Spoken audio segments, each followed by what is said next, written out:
बादशाह का मूड अच्छा था। वो नौजवान वजीर की तरफ मुड़ा और मुस्कुरा कर पूछा, तुम्हारी जिंदगी की सबसे बड़ी ख्वाहिश क्या है? वजीर शर्मा गया, इसने मुंह नीचे कर लिया। बादशाह ने कहका लगाया और बोला, तुम घबराओ मत, बस अपनी जिंदगी की सबसे बड़ी ख्वाहिश बताओ।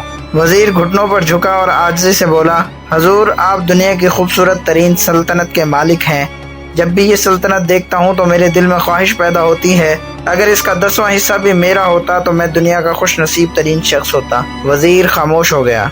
बादशाह ने कहका लगाया, मैं अगर तुम्हें अपनी आधी सल्तनत दे दूं तो? वजीर ने घबरा कर ऊपर देखा और आजिज़ी से बोला, बादशाह सलामत, ये कैसे मुमकिन है? मैं इतना खुशकिस्मत कैसे हो सकता हूँ? बादशाह ने फौरन अहकामात लिखने का हुक्म दिया। बादशाह ने पहले हुक्म के जरिए अपनी आधी सल्तनत नौजवान वजीर के हवाले करने का फरमान जारी कर दिया।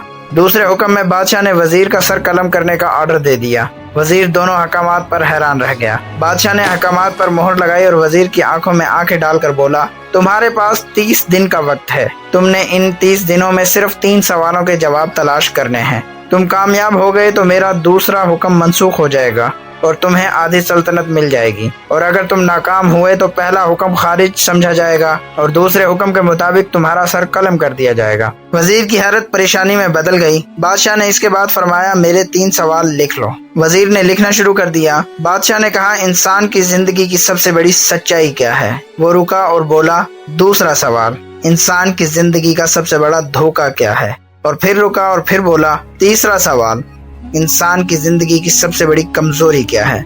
बादशाह ने इसके बाद नगाड़े पर चोट लगवाई और बा आवाज बुलंद फरमाया, तुम्हारा वक्त शुरू होता है अब। वजीर ने दोनों परवाने उठाए और दरबार से दौड़ लगा दी। तो इसने इस शाम मुल्क भर के दानिश्वर, अदीब, मुफक्किर और ज़हीन लोग जमा किए और सवाल इनके सामने रख दिए, लेकिन नतीजा ना निकला। वो आने वाले दिनों में लोग बढ़ाता रहा, मगर इसे कोई तसल्ली बख्श जवाब न मिल सका। यहाँ तक कि वो मायूस होकर दारुल हुकूमत से बाहर निकल गया। वो सवाल उठाकर पूरे मुल्क में फिरा, मगर इसे कोई तसल्ली बख्श जवाब न मिल सका। वो मारा मारा फिरता रहा, शहर शहर, गांव गांव खाक छानता रहा। शाही लिबास फट गया, पगड़ी ढीली होकर गर्दन में लटक गई, जूते फट गए और पाँव में छाले पड़ गए। यहाँ तक कि शर्त का आखिरी दिन आ गया। अगले दिन इसने दरबार में पेश होना था।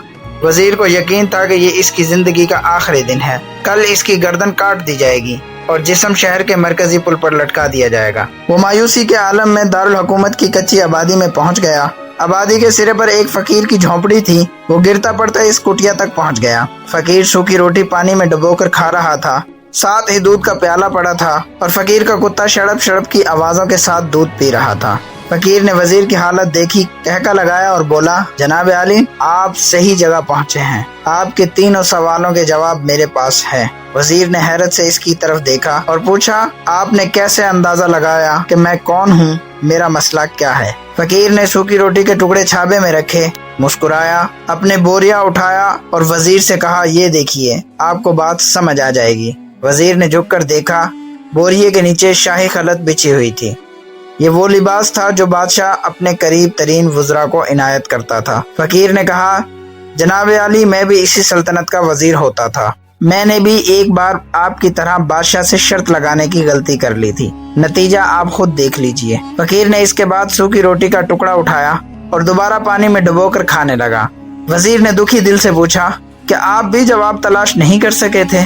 फकीर ने कहका लगाया और जवाब दिया, मेरा केस आपसे जरा मुख्तलिफ था। मैंने जवाब ढूंढ लिए थे। मैंने बादशाह को जवाब बताए, आधी सल्तनत का परवाना फाड़ा, बादशाह को सलाम किया और इस कुटिया में आकर बैठ गया। मैं और मेरा कुत्ता दोनों मुतमईन जिंदगी गुजार रहे हैं। वजीर की हैरत बढ़ गई, लेकिन ये साबिक वजीर की हमाकत के तजज़िये का वक्त नहीं था। जवाब मालूम करने की घड़ी थी। चुनाचा वजीर एंकर पर्सन बनने की बजाय फरियादी बन गया और इसने फकीर से पूछा, क्या आप मुझे मेरे सवालों के जवाब दे सकते हैं? फकीर ने हाँ में गर्दन हिलाकर जवाब दिया, मैं पहले 2 सवालों का जवाब तो मुफ्त दूंगा, लेकिन तीसरे जवाब के लिए तुम्हें कीमत अदा करना होगी। वजीर के पास शर्त मानने के सिवा कोई ऑप्शन नहीं था। इसने फौरन हाँ में गर्दन हिला दी। फकीर बोला, दुनिया की सबसे बड़ी सच्चाई मौत है। इंसान कोई भी हो, कुछ भी हो, वो इस सच्चाई से नहीं बच सकता। वो रुका और बोला, इंसान की जिंदगी का सबसे बड़ा धोखा जिंदगी है। हम में से हर शख्स जिंदगी को दायमी समझकर इसके धोखे में आ जाता है। फकीर के दोनों जवाब नाकाबिले तरदीद थे। वजीर सरशार हो गया। इसने अब तीसरे जवाब के लिए फकीर से शर्त पूछी। फकीर ने कहका लगाया। कुत्ते के सामने से दूध का प्याला उठाया, वजीर के हाथ में दिया और कहा, मैं आपको तीसरे सवाल का जवाब उस वक्त तक नहीं दूंगा जब तक आप ये दूध नहीं पिएंगे। वजीर के माथे पर पसीना आ गया। उसने नफरत से प्याला जमीन पर रख दिया। वो किसी कीमत पर कुत्ते का जूठा दूध नहीं पीना चाहता था। फकीर ने कंधे उचकाए और कहा, तुम्हारे पास अब दो रास्ते हैं। तुम इनकार कर दो और शाही जल्लाद कल तुम्हारा सर उतार देंगे, या फिर तुम ये आध पाव दूध पी जाओ और तुम्हारी जान भी बच जाए और तुम आधी सल्तनत के मालिक बन जाओ। फैसला बहरहाल तुमने करना है। अब वजीर कश्मकश में फंस गया। एक तरफ जिंदगी और आधी सल्तनत थी और दूसरी तरफ कुत्ते का जूठा दूध था। वो सोचता रहा यहाँ तक कि जान और माल जीत गया और सेल्फ रिस्पेक्ट हार गई। वजीर ने प्याला उठाया और एक ही सांस में दूध पी गया। फकीर ने कहका लगाया और बोला, मेरे बच्चे, इंसान की सबसे बड़ी कमजोरी गर्ज होती है। ये इसे कुत्ते का जूठा दूध तक पीने पर मजबूर कर देती है, और ये वो सच है जिसने मुझे सल्तनत का परवाना फाड़कर इस कुटिया में बैठने पर मजबूर कर दिया था। मैं जान गया था, मैं जूं जिंदगी के धोखे में आऊंगा, मैं मौत की सच्चाई को फरामोश करता रहूंगा, और मैं मौत को जितना फरामोश करता रहूंगा, मैं उतना ही गर्ज की दलदल में धंसता जाऊंगा, और मुझे रोज इस दलदल में सांस लेने के लिए गर्ज का गलीज दूध पीना पड़ेगा।